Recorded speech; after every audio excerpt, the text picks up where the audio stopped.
This is the first time I've streamed in a while, and I'm setting up OBS. Making sure I have this. Sunday morning, November 2nd, and got my chat up, and we'll see if anybody logs in. This is really just a test, so I'm going to see how this turns out. I'm drinking my tea,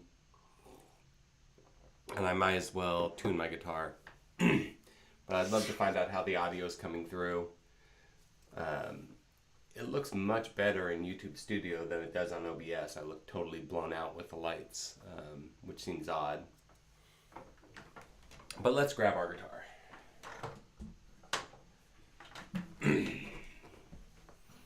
You can see set up behind me, I've got these. These aren't for this stream. These are just some audio dampening blankets that allow me to. I attached hooks to the wall, and I can kind of get fewer reflections. And I've got a few places I can put blankets up and bring them down, because this is both my studio space and my office, and not a ton of space here. So we have to be cognizant of our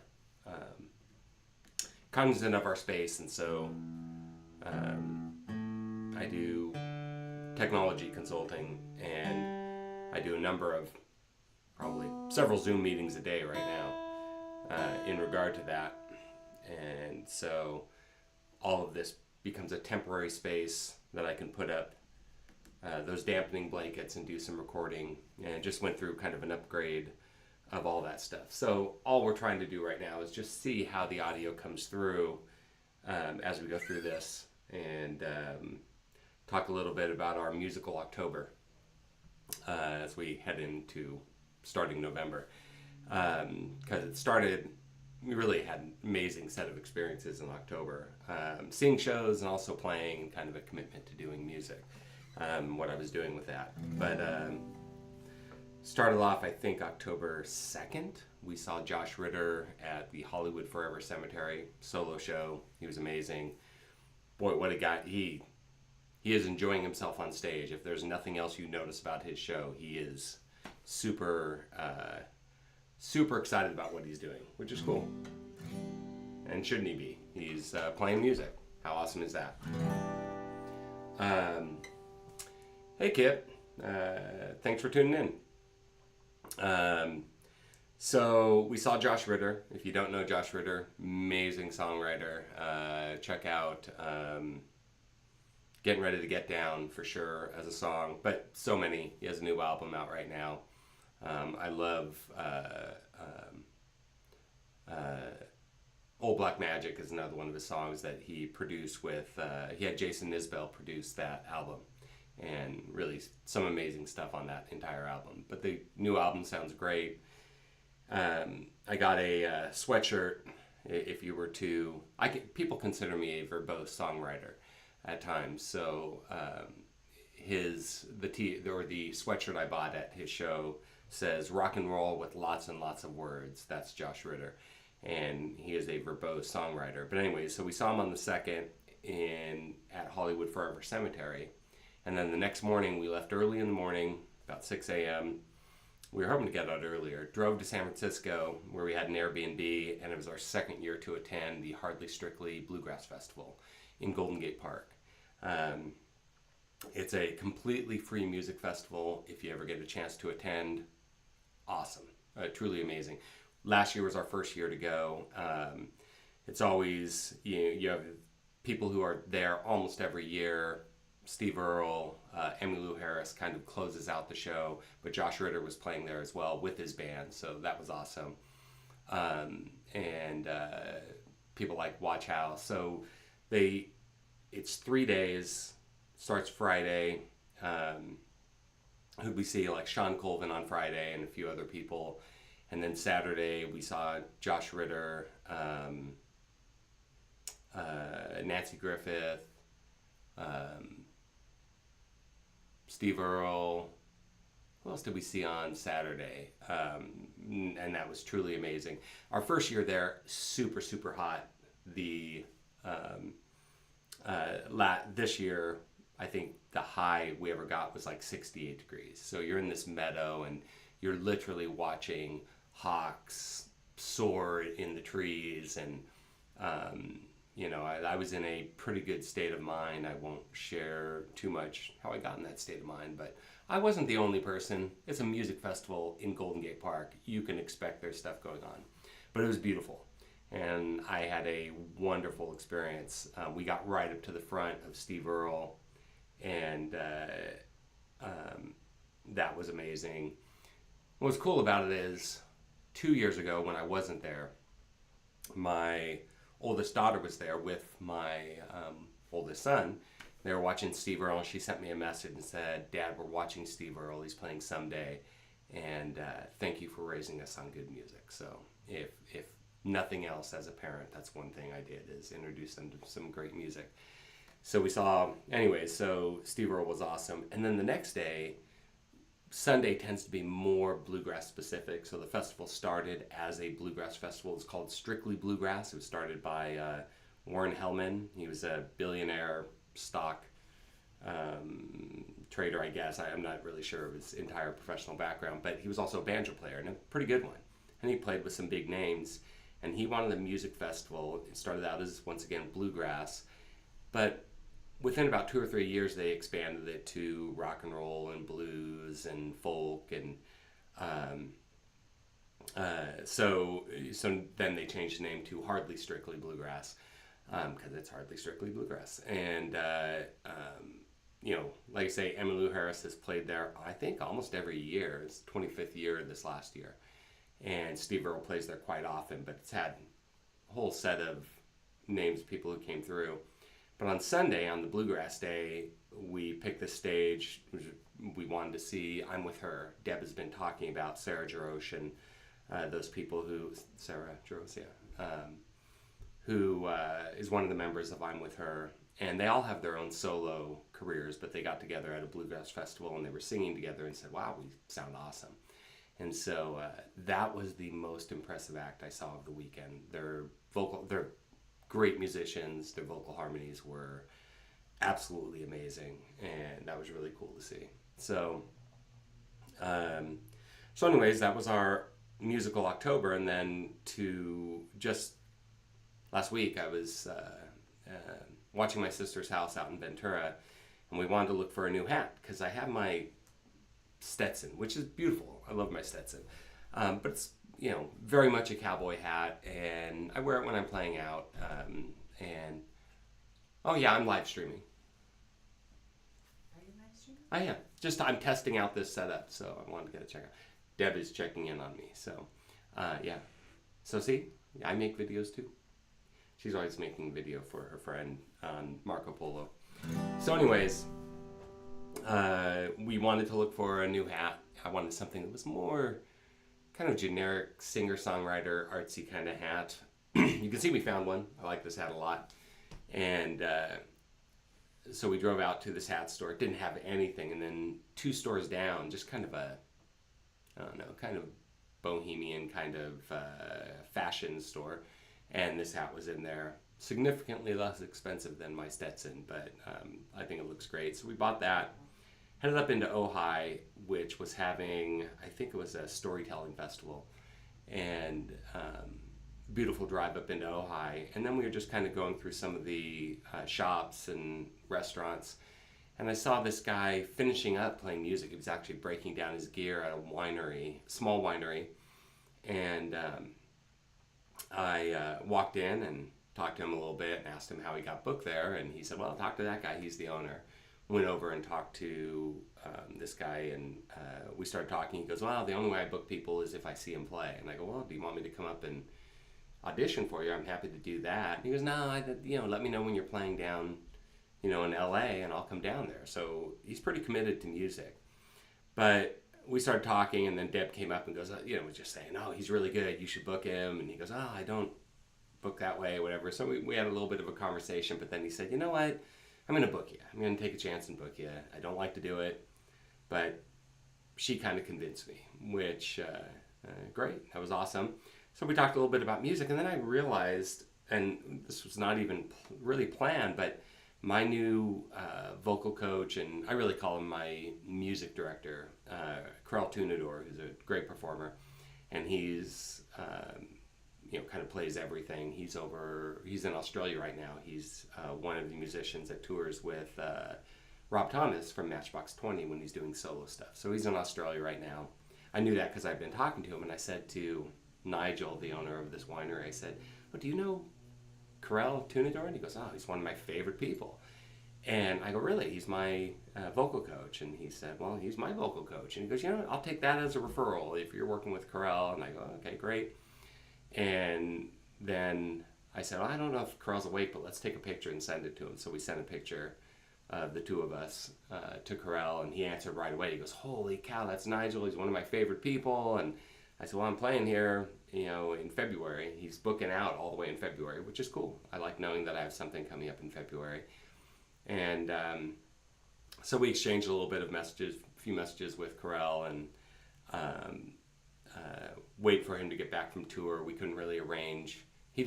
I do everything over Zoom with him, and so we were going to do something while he was in Australia, but I had a bunch of stuff coming up, and he has his family coming out, and so really wasn't an option. But either way, and all of this, going to Hardly Strictly and seeing Josh Ritter, and that first of all had kind of put me on this path of going, I really need to get these recordings done that I'm doing, and need to simplify the process and just make quicker decisions. Probably the biggest challenge I have with putting out any music is just making a decision on how I finalize a song. And I was listening to, I can't remember what band it was, watching Rick Beato, and this kind of all happened in October, and this guy was going, "Yeah, we just had like 4 instruments on our recordings. We weren't doing a bunch of overdubs, and we weren't layering a bunch of guitars." And I was like, there's probably something to that. We can get the music out and not complicate this. I mean, I still like doubling my guitars most of the time, but either way, I just thought, let's get this music done. And same time, I was working on a new song, which I'll just share a little bit of it for you because I really like where it's going.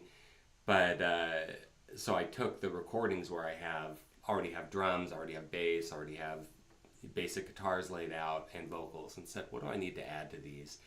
And I put them in order of the ones that will require the least amount of work to complete to the most amount of work, and said, okay, now what we do is we just focus on a song, and we complete that song really as quickly as possible and get it out in a serviceable fashion and start releasing this stuff. So that's kind of what October did for me. And then the other thing was the fact that I haven't updated anything on my YouTube channel in over a month. And once again, the barrier to entry there seems to be, I want to do these more produced videos, and that's a killer as well. Time doesn't really permit it, and so I'd been cleaning up my office and organizing some things leading up to this weekend, and I said, okay, I'm going to get out my stuff for streaming, which I already have, and my setup's super simple. I've got a Volt 2, United Audio Volt 2 device, and works great. It's fine enough for what I do. I have a Logitech webcam that I run in through into my laptop, and then I have that on that Volt device. I've got my Rode NT1 mic right over here, and that gives me kind of everything I need, and I shouldn't need a whole lot more. So the idea is I should be streaming every week, and I should create simple videos just talking about my process with songwriting. I've talked about this before, but I don't want to be a tutorial channel. There are so many great ones out there, and I'm not looking to compete with that. But I will let people know what I do and how I try and achieve things and what I'm working on. So it's much more of a kind of songwriter's behind the scene life experience, and that's going to be where I focus my attention, and hopefully that resonates with some people. I showed, actually one of my more popular videos is on my Open D and Open G tuning. Both those videos have gotten me a lot of subscribers. I think I'm at 914 as of today. But I don't really engage enough to leverage that. And that's one of the things I'd like to be able to do, and not allow the barrier of I need to get the perfect video and the perfect setup to limit what I'm doing on YouTube. Anyways, I'm just going to show you briefly this new song I'm working on, and I'm going to then log off and check the stream, but I'm going to keep this up there just because I need to get over that barrier once again of the we need perfection. So this song is called Forgive the Night, and I'll just kind of do the first couple verses. Baby, I got nothing here for you, just broken dreams and shards of love, it's true. I cast my lot with the loneliness. They say he don't play well with strangers. That's the part that I play best. Should I take some time and break this down,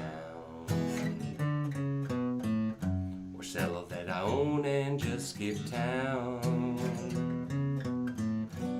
Avoid all questions and the introspect. Don't look back at all the bodies and all the shit I wreck. Forgive the night for what it's done to me. Dark dreams and indiscretions, the visions that I see. I'm not a victim, but a willing devotee, descending once again, embracing what I am. Soon consummated and condemned.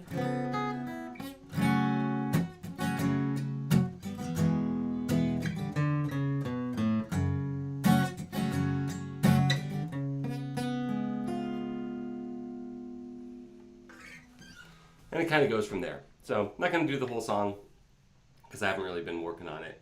Well, I have been working on it, I'm sorry. That would be an untrue statement, but I haven't really been working on it as a performance piece. Just been working on, I think I've just finished the chorus lyrics. I started writing it back in August, and I think August 21st, if I'm referring to my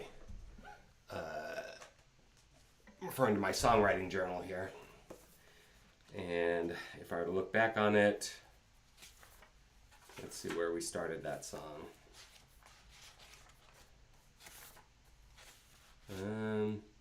Yeah, so August 21st. And this is rare for me to take this long. I mean, I did it, Lonely Mile Man. I wrote the chorus, and I didn't write the rest of the song for another year. But so August 21st, by the 21st, 22nd, I had both of those intro verses. And then again on August 26th, I was working on the chorus, didn't use any of the stuff I have here. And then all the way up to October, what are we at, 25th, 26th, I guess, I'm not really sure. Wrote down a bunch of words, as you can see, all these words, that ideas I wanted that were going to represent the feel of the chorus, but really no idea where I wanted to take it. And then below that in this box, you can see right there, I had Forgive the Night for what it's done to me, and kind of the rest of it was over here. And yeah, so we finished that. I had kind of another ending to it, and then I was thinking about it. I go, oh, I need to just finish it on that consumed and consummated and condemned. And then just that little musical motif at the end of that kind of 7th chord, whatever it is. Where I kind of go, I end here and then do this and not have any vocals over that was good enough. And so I look back and I go, what am I going to title this song? And Forgive the Night seems to be the appropriate title. So thanks, Kip, appreciate it. I like the chorus too. I'm really happy with it. That's one of the things that was, I love the sound of the verses and kind of where they were going, and I said, okay, when I go into it and I do that,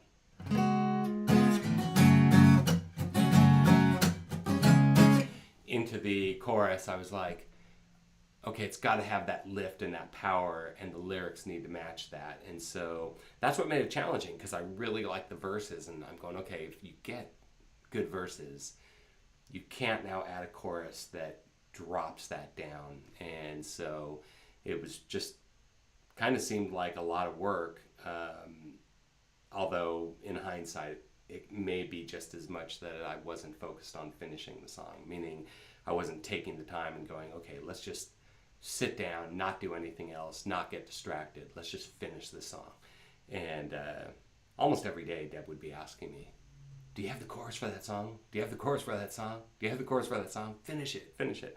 So in any case, we're pretty happy with it. We're doing a very basic recording, just acoustically, because I need to have something, I was talking to Deb the other day as we went through this chorus, and I went back one page from my start of that song, and I have a song I wrote in June, and I have no idea how it goes.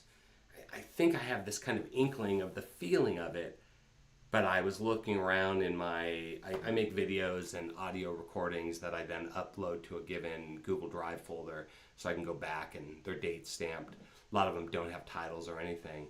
And I was looking at the most recent one saying, did I record this? Do I have any inkling of how it goes? And unfortunately, I don't. And it's a lesson to myself.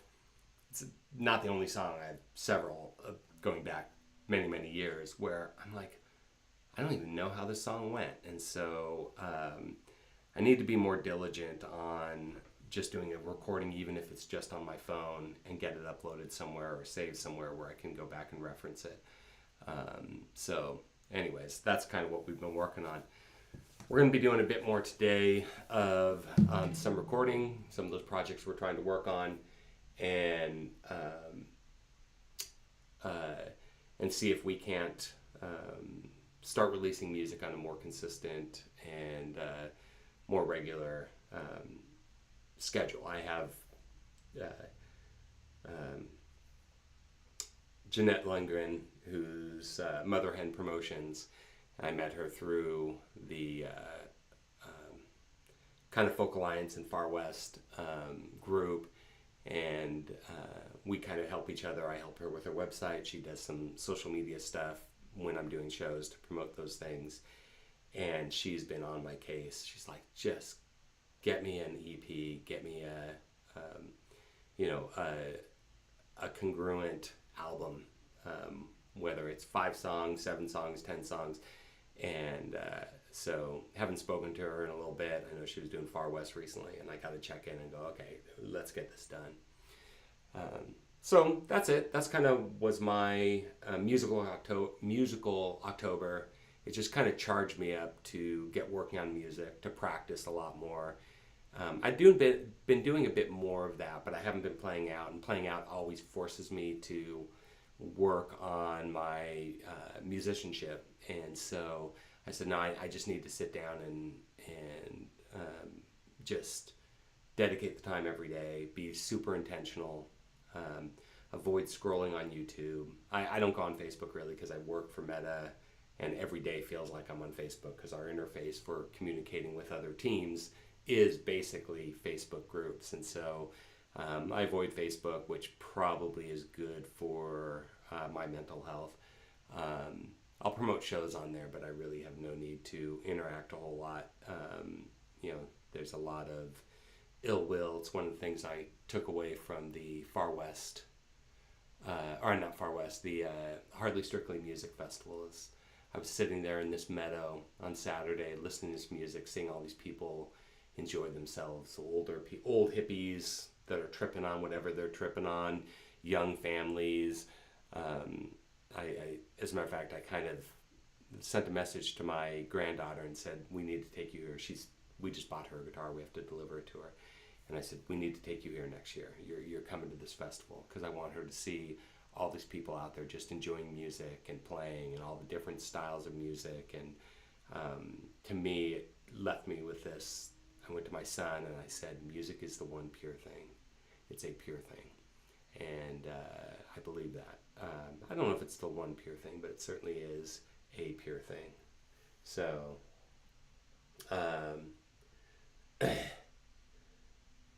oh, Kip. Oh, look. Let's see what we can come up with. We haven't talked in a while. It's probably worth it for us to actually have some conversation about that. So that's it. Nothing earth-shattering in this video, but just wanted to share a little bit about what's going on in my life and things I'm excited about. And we'll check in again with you soon. We need to do this more often. Thank you so much.